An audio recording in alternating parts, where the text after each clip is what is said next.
Sa lalawigan sa Bohol, giatngan ang tinuig nga Christmas Decoration Contest sa Tagbilaran City General Services Office tungod sa ilang tradisyon nga pagsaulog sa Pasko. Anong report ni Nico Sereno.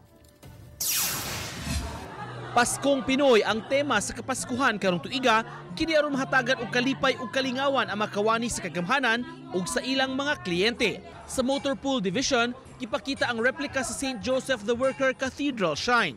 May madungog pa nga tingog sa kampana.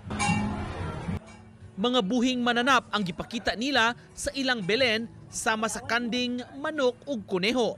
Barrio Fiesta usab ang peg sa Asset Management Office Division, din ilang gidayan-dayanan og mga banderitas isip pag-abi-abi sa mga bisita. Ug dili paigo, anaa pa ang hulagway sa giilang father of Filipino Christmas songs nga si Jose Marichan. Gawa sa sayaw nga mga Pinoy, makit-an sabang ilang kaumahan nga ginama sa recycled materials. Dunay lami ang kakanin usab.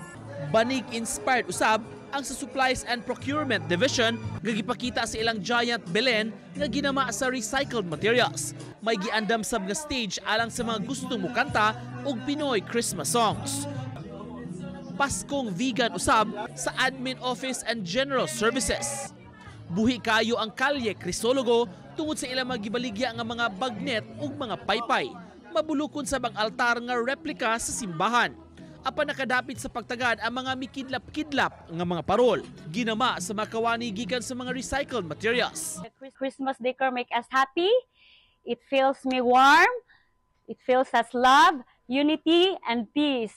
But the most important thing is the teamwork of the personnel of the General Services Office. They work together. And they also thought about recycling, not necessarily spending money, but looking at how to recycle things and show that we can still have a festive Christmas. Less money, but more creativity when you recycle. Uban ni Rod Prado, Nico Sereno, Balitang Bisdak.